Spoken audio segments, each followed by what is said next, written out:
Hello students. So in this video we are going to discuss question number 25, Pathfinder. Check your understanding.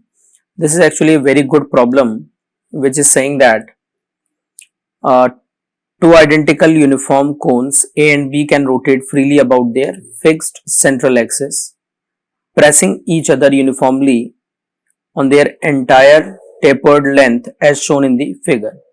If the cone A is rotated with a constant angular velocity omega A, this is important है ना कि जो A वाला कोन है that is being rotated with a constant angular velocity omega A. How much angular velocity will the cone B ultimately acquire due to friction between the cones?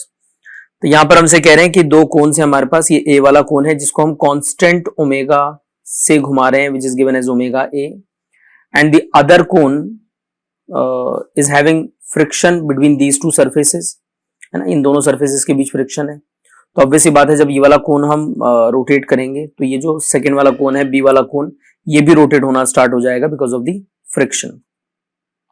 इसमें देखिएगा अब क्या होने वाला है. मेनली ये बात बड़ी इंपॉर्टेंट है, जैसे मैं पहले भी कह चुका हूं कि जो ए वाला कोन है उसकी ओमेगा कांस्टेंट है, उसकी ओमेगा कम नहीं हो रही है फ्रिक्शन के कारण. मे बी हमने कुछ एक्सटर्नल टॉर्क लगाया हुआ है जिससे कि ओमेगा ए वाले कोन की कम नहीं हो रही है.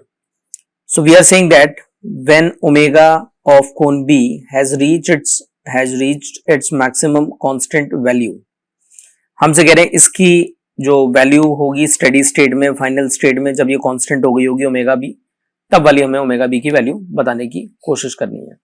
अब क्योंकि हमें ओमेगा बी कांस्टेंट कर देनी है तो ऑब्वियस सी बात है कि ओमेगा बी जब कांस्टेंट हो जाएगी तो इस कोन पर, बी वाले कोन पर जो टॉर्क होगा, बी वाले कोन पर जो टॉर्क होगा वो बी वाले कोन का टॉर्क हमें कितना करना होगा, जीरो करना होगा. बी वाले कोन पे टॉर्क जीरो करना है अपने को, तभी उसकी ओमेगा कांस्टेंट होने वाली है ऑब्वियसली.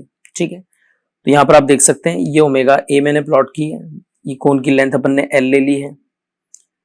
यहां से किसी दूरी एक्स नॉट पर अपन जा रहे हैं और एक पॉइंट ले रहे हैं अपन ब्लू वाले कोन का which is point A let's say, और ये व्हाइट वाले कोन का हम एक और पॉइंट ले रहे हैं बी वाला पॉइंट.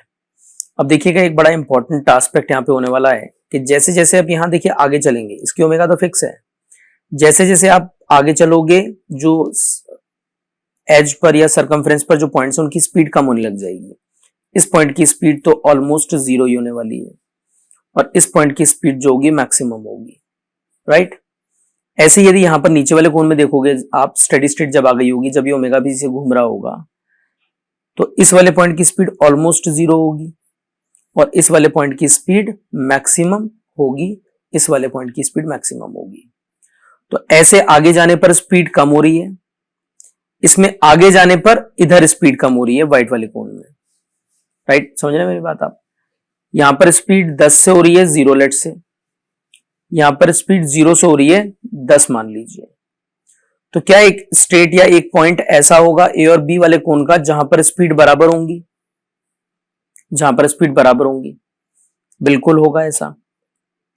मैंने इस ए वाले कोन में पॉइंट मान लिया एक ए और बी वाले कोन में मैंने पॉइंट मान लिया बी, और इस ए पॉइंट और इस बी पॉइंट की स्पीड सेम हो जाएगी जब स्टेडी स्टेट आ जाएगी, जब दोनों ये जो ओमेगा बी वाला कोन है इसकी एंगुलर वेलोसिटी जब कांस्टेंट हो जाएगी तो इसके पॉइंट ए और इसके पॉइंट बी की जो स्पीड होगी वो सेम हो जाएगी, ए और बी की स्पीड सेम हो जाएगी. तो अभी मैं बस जस्ट ए की स्पीड निकालने वाला हूं using the concept of similar triangle. Similar triangle use करता हूं यदि मैं ब्लू वाले कोन के अंदर, तो मैं लिख सकता हूं ये कैपिटल आर है मान लीजिए, ये एल है, ये स्मॉल आर ए लिया है मैंने, और ये दूरी हो जाएगी हमारे पास कितनी, L minus X not, L minus X not. तो सिमिलर ट्राइंगल लगा देते हैं अपन यहां पर इस बड़े वाले ट्राइंगल में और ये छोटे वाले ट्राइंगल में. तो R by L is equal to R A by L minus X naught. इससे आर ए की वैल्यू आ जा रही है हमारे पास, यानी ये वाली रेडियस आ जा रही है. इस आर ए को ओमेगा से मल्टीप्लाई करेंगे तो वी ए की वैल्यू आ जाएगी. इसी तरीके से हम ये आर बी पता कर रहे हैं, एक ट्राइंगल हम इसके लिए ये वाला ले रहे हैं और एक बड़ा वाला ट्राइंगल ले रहे हैं, दोनों ट्राइंगल सिमिलर हैं, इसकी रेडियस भी आर है, लेंथ एल है, ये वाली लेंथ हो गई इसकी कितनी, एक्स नॉट हो गई है, दिस इज एक्स नॉट. तो दोनों ट्राइंगल्स में यदि हम सिमिलर ट्राइंगल वाला कॉन्सेप्ट काम में ले लेते हैं तो ए वाले ट्राइंगल में हमें ए पॉइंट की स्पीड मिल गई R A omega A which is this. Similarly white वाला जो कोन है, व्हाइट वाला जो कोन है, सॉरी मैं ट्राइंगल बोल रहा था बट ये कोन है सभी ना, व्हाइट वाला जो कोन है उसके अंदर यदि हम देखें तो यहाँ पर एक ट्राइंगल बनेगा, सिमिलर ट्राइंगल है ना, ट्राइंगल तो सिमिलर ही होने वाले हैं, तो ये ट्राइंगल सिमिलर होगा। इससे मैंने आरबी की वैल्यू निकाल ली है। आरबी की वैल्यू निकालने के बाद में मैंने उसको ओमेगा बी से मल्टीप्लाई किया है। R B into omega B will give me this velocity V B of the point B of the cone B.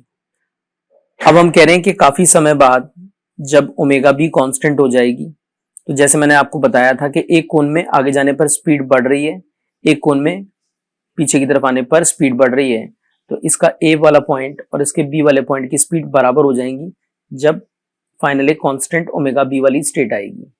तो मैं यहां पर क्या कर रहा हूं, ए वाले और बी वाली वेलोसिटीज को बराबर कर रहा हूं।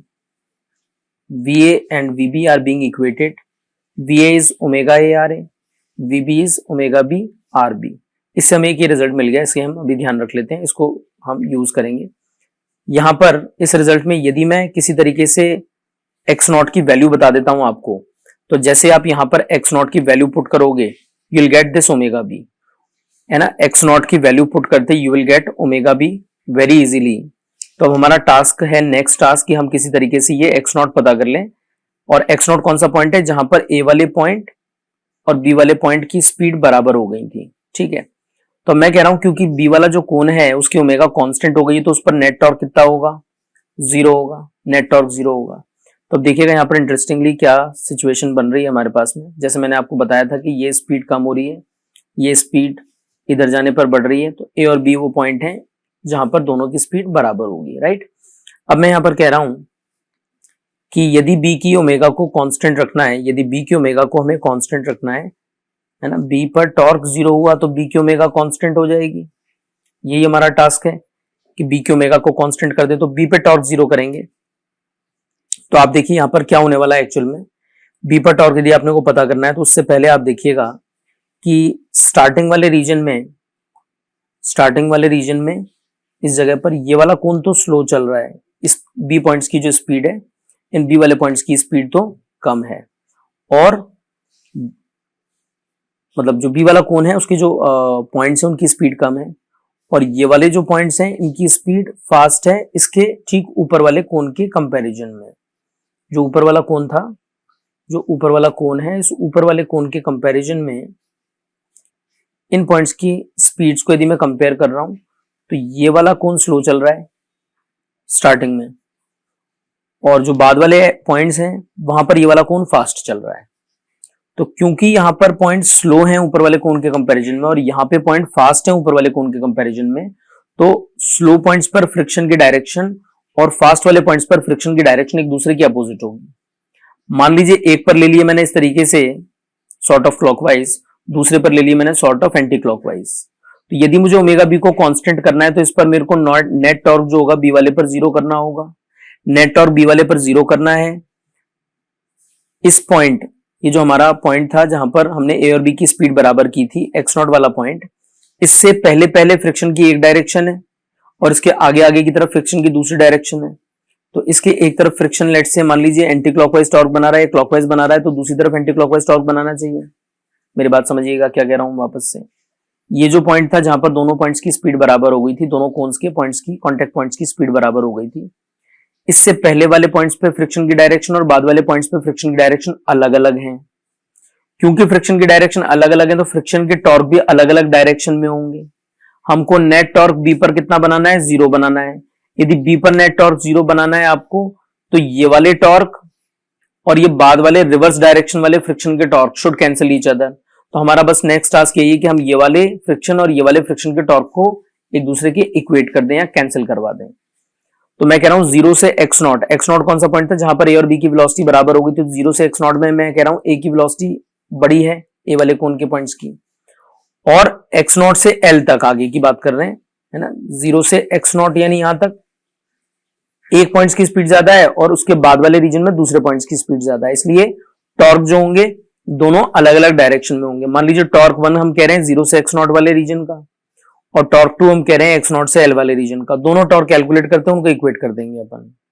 तो 0 से x नॉट में यदि मुझे टॉर्क पता करना है तो देखिएगा कैसे पता करेंगे हम टॉर्क की वैल्यू को। टॉर्क की वैल्यू के लिए मुझे क्या करना होगा, एक x दूरी पर जाकर के एक एलिमेंटल डिस्क ज्यूम करनी होगी, जैसे मैंने यहां ज्यूम किया है। देखिए ये जो ऊपर वाला कोण है ये जो ऊपर वाला कोन है वो इस नीचे वाले कोन को यूनिफॉर्मली प्रेस कर रहा है, क्वेश्चन में दिया हुआ है यूनिफॉर्मली प्रेस कर रहा है। तो नॉर्मल इस तरीके से पूरी की पूरी स्लांट सरफेस पे एक्ट कर रहा है, पूरी स्लांट सरफेस पे नॉर्मल एक्ट कर रहा है इस तरीके से। अच्छा, ये वाली लेंथ हमने एल मानी है, तो ये वाली लेंथ कितनी हो जाएगी, एल सेक अल्फा हो जाएगी यदि इस कोन का एंगल मैं अल्फा ले रहा हूं तो क्या मैं ये कह सकता हूं कि पूरा का पूरा नॉर्मल फोर्स इस एल सेक अल्फा वाली दूरी पर अवेलेबल है। तो मुझे कितनी दूरी के अंदर फ्रिक्शन फोर्स पता करना है, जितनी इस डिस्क की विड्थ हो। तो देखिएगा क्या लिखा है मैंने, नॉर्मल एन अवेलेबल है पूरी slant length which is L sec alpha. L किसको बोल रहा हूं मैं, इसको बोल रहा हूं, तो स्लांट लेंथ हो जाएगी एल सेक अल्फा। तो नॉर्मल पूरा अवेलेबल है इस एल सेक अल्फा पर, बट हमको जो फ्रिक्शन चाहिए, हमको जो नॉर्मल चाहिए वो इस वाली स्लांट लेंथ पर चाहिए।